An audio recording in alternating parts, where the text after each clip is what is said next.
औज़ुबिल्लाहिमिनश्शैतानिर्रजीम बिस्मिल्लाहिर्रहमानिर्रहीम कि मोहम्मद से वफ़ा तूने तो हम तेरे हैं, ये जहाँ चीज़ है क्या लौह कलम तेरे हैं।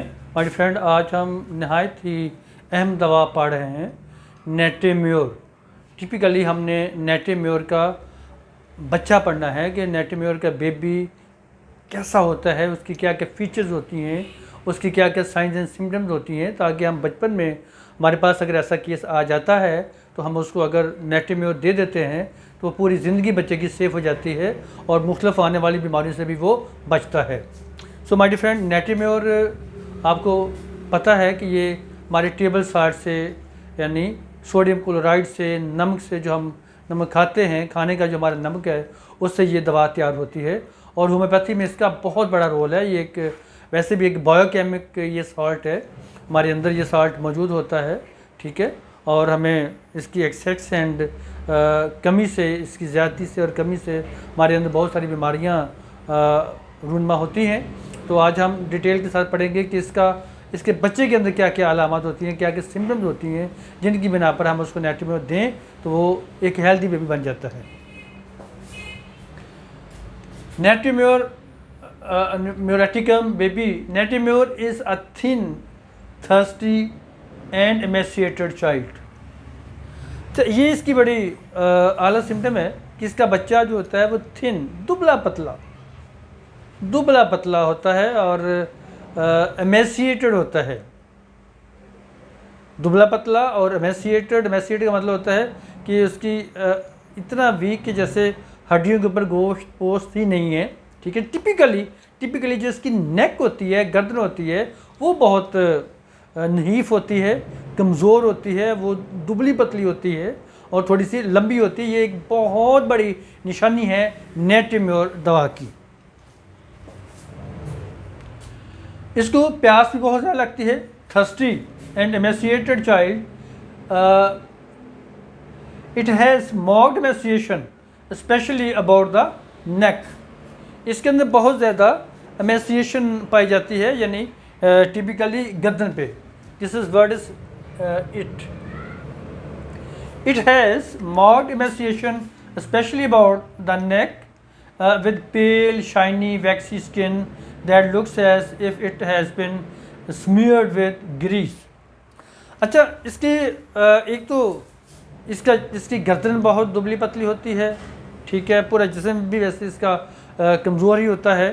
दूसरा, इसकी स्किन जो होती है वो ग्रीजी सी होती है, शाइनी, चमकने वाली ग्रीजी सी होती है, जैसे ग्रीज उसके ऊपर मली हुई है। इस तरह से चेहरा टिपिकली, यानी इसका जो पर्सपिरेशन होता है, पसीना होता है नेटेम्योर का, वो बेसिकली ग्रीजी होता है, ठीक है ना।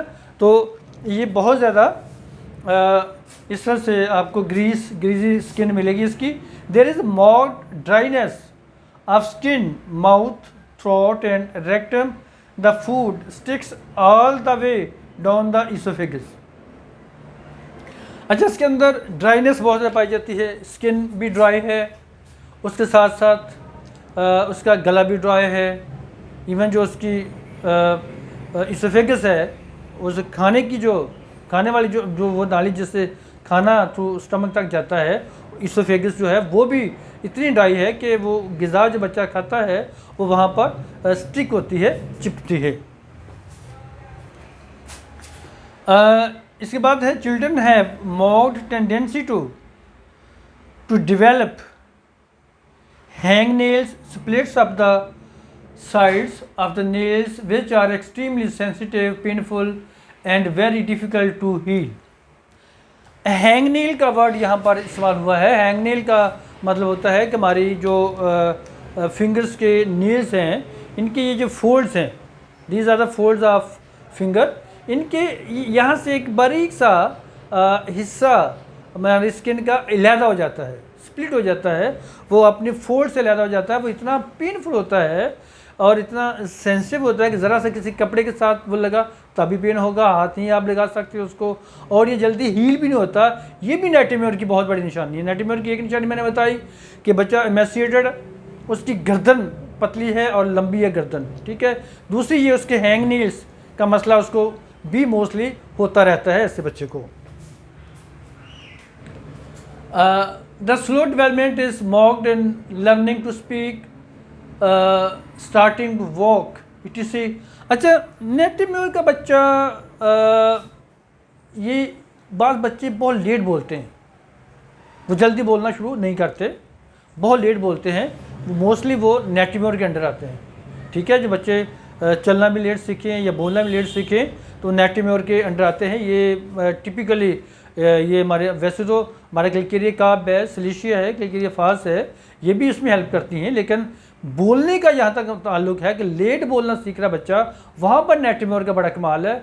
बहुत सारे केसेस मैं इससे नेटिव म्यूर से हल कर चुका हूँ, जो बच्चे लेट बोल ही नहीं रहे थे, काफ़ी एज उनकी होगी 1.5-2 साल की होगी, एक भी वर्ड नहीं बोल रहे थे, वो नेटिव म्यूर 1M की एक डोज देने से वो सारा केस क्लियर हो गया।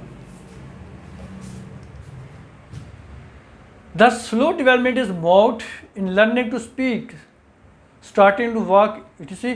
Baby is nervous, irritable and prostrated. They are greatly disturbed by excitement and extremely emotional. इसका बच्चा नर्वस यानी थोड़ी सी शाइनेस भी उसके अंदर होगी, बड़ी जल्दी घबरा जाने वाला, बड़ी जल्दी परेशान हो जाने वाला, इरिटेबल एंड इमोशनल, गुस्सा भी इसके अंदर होगा, इमोशनल, हर चीज़ को बड़े जज्बाती अंदाज से ये लेता है और सेंसिटिव होता है शोर से।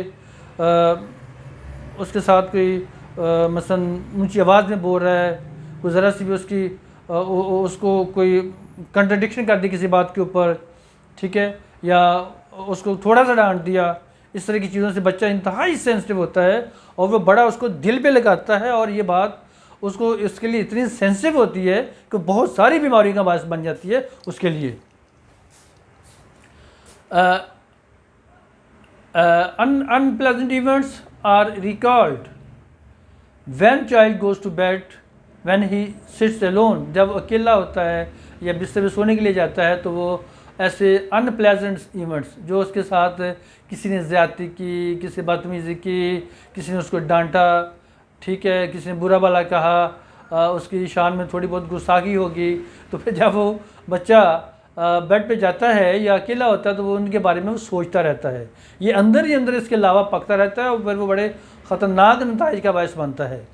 Child is hot, likes open air and worse in warm atmosphere. ये एक बहुत बड़ी सिम्टम है कि child is hot. Natrum mur का बच्चा हॉट होता है। हॉट का मतलब ये होता है कि ऐसे बच्चे जिनको आम बच्चों की निस्बत गर्मी ज़्यादा लगती है, दे आर हॉट। सर्दी के मौसम में भी ऐसे बच्चे जो हैं वो स्वेटर भी नहीं पहनेंगे, कोई सर पे कैप नहीं रखेंगे, तो वो अगर रखेंगे कहते हैं हमें गर्मी लगती है, ठीक है। और ये खाते पीते भी ठीक होते हैं, खा पी भी रहे होते हैं, लेकिन इनका गोश्त पोस्ट नहीं बन रहा होता, मांस नहीं चाड़ रहा होता है, मसल्स नहीं बन रहे होते, खाएंगे भी वेल, बड़ा अच्छा खाते पीते हैं, लेकिन उसके बावजूद ये वीक होते जाते हैं। ये भी एक बहुत बड़ी नेटिव म्यूर की ये साइन है, सिम्टम है एक उसकी। ये ओपन एयर को पसंद करते हैं, वार्म एटमॉस्फेयर से इनका एग्रेवेशन होता है। He is badly affected by anger, grief, fright, vexation, mortification, reserved displeasure which give rise to different complaints। ये बहुत बड़ा खासा है इस दवा का कि ये ही is badly affected by anger, गुस्सा, ग्रीफ, गम, फ्राइट, खौफज़दा हो गया, वैक्सेशन, ज़रा सी भी किसी ने कोई बात भी नहीं की यार, मामूली सी नागवार ऐसी बात जो किसी आम बंदे को वो मेरा मतलब है हर्ट नहीं करती, तो ये उससे भी मामूली सी बात से ये खफा हो जाने वाली जो बात है उसके ऊपर भी ये बहुत बड़ा एक एक्शन लेता है। मॉर्टिफिकेशन, किसी की जाड़ जब्त करना, हद के इज़्ज़त करना, मेरा मतलब है कि उसको बुरा भला कहना बच्चे को। रिजर्व्ड डिस्प्लेजर कि वो which gives rise to different complaint. अच्छा, रिजर्व्ड डिस्प्लेजर का मतलब होता है कि बच्चा अंदर ही अंदर वो ना खुश है, ठीक है, कोई छोटा मोटा इवेंट हो गया वो उस पर बस दिल पे लगा हुआ है, अंदर ही अंदर वो ना खुश है, सारे काम भी कर रहा है, साथ खेल भी रहा है, लेकिन वो उसका दिल मुतमईन नहीं है, दिली तौर पे वो ना खुश है, गमगीन भी है, ठीक है, ज़रा सी भी मॉडिफिकेशन को कर दे, जाड़ जबड़ दे, उसको कोई ऐसे मसलन डांट दे, ठीक है, इस तरह की बातें भी उसके दिल पे लग जाती हैं। और जब यही बच्चे जब बड़े होते हैं तो ये डिसअपॉइंटेड लव के बहुत बड़े केस बनते हैं। सो इसमें modification reserved displeasure which give rise to different complaints, ये वाले जो मैटर्स हैं ये मामला तो उसके लिए बहुत ज़्यादा कंप्लेंट्स पैदा करते हैं बाद में। ये छोटी मोटी कंप्लेंट नहीं हो सकती, इसको अनीमिया भी हो सकता है बच्चे को, इसको कुछ भी हो सकता है, डिप्रेशन में भी जा सकता है इन चीज़ों की वजह से। ये छोटी मोटी बातें नहीं हैं, ये नेटिम्योर इसका बहुत इससे सेंसिटिव होता है। He likes salty things, fish, meat and indigestible things, etc. He is prone to suffer from school headaches, cold, indigestion, constipation and skin problems.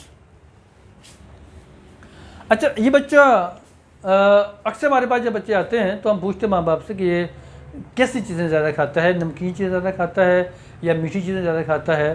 तो अगर वालिदैन कहे जी बस ये मीठा तो नहीं खाता ज़्यादा, लेकिन ये नमकीन चीज़ें के बस वो इसको दे दें तो जितनी मर्जी खाता रहता है, ठीक है। इस तरह की चीज़ें, बाज़ का इनडाइजेस्टिबल चीज़ें, वो चीज़ें जो कि हज़म होने वाली नहीं होती, हमारे खाने वाली नहीं होती आम रूटीन पे, ये वो चीज़ें भी उनको भी ये पसंद करता है बच्चा, ठीक है। इस तरह की चीज़ें भी ये लाइक करता है। तो ये चीज़ें उसके लिए बड़ी फिर इनडाइजेशन का बायस बनती हैं, बदहज़मी उसको अक्सर रहेगी बच्चे को, उसके साथ साथ उसको कॉन्स्टिपेशन की भी ये बहुत बड़ी दवा है, ठीक है। कॉन्स्टिपेशन के साथ साथ ये बच्चा जो नेटिम्योर का बच्चा होता है, इसकी स्किन प्रॉब्लम बड़ी अजीब सी होती हैं। एकदम से जिल्द के ऊपर, स्किन के ऊपर रैशेस बन सकते हैं, ज़रा से भी खाना खाएगा। ये एक बड़ी, हमारे पास जब पेशेंट आते हैं बाज़ का एलर्जी का बड़ा ट्रीटमेंट करवा रहे होते हैं, लेकिन वो कहते हैं हमें एलर्जी का आराम नहीं आया। मैं तो एक से पूछता हूँ भाई कब एलर्जी होती है, और माँ कहती जैसे ये खाना खाता है बच्चा तो इसके जिस्म के ऊपर वो ऐसे वो रैशेस से बन जाते हैं, अर्टिकेरिया टाइप की वो एलर्जी सी हो जाती है। तो उस वक्त एक ही दवा हमारे जहन में आनी चाहिए, दैट इज़ नेटिम्योर, क्योंकि नेटिम्योर नमक से बनती है। तो खाना जब भी बच्चा खाएगा वो नमक तो उसमें पहले होता है, नमकीन चीज़ वो पहले खा रहा होता है। तो नमक खाने के साथ जो प्रॉब्लम्स आती हैं उनके हमारे पास सिर्फ 2 मेन मेडिसिन हैं, फास्फोरस है या नेटिम्योर है। तो पहले टॉप रैंक पे हमारी जो दवा आती है उसमें ऐसी एलर्जी के लिए, that is nat mur. So my dear friend, आज हमने नेटिम्योर के बारे में बहुत कुछ जानना पड़ा, टिपिकली बच्चों के हवाले से। आप प्लीज़ मेरे चैनल को सब्सक्राइब करें, मेरी वीडियोज़ को लाइक करें, शेयर करें। बहुत शुक्रिया, अल्लाह हाफिज़।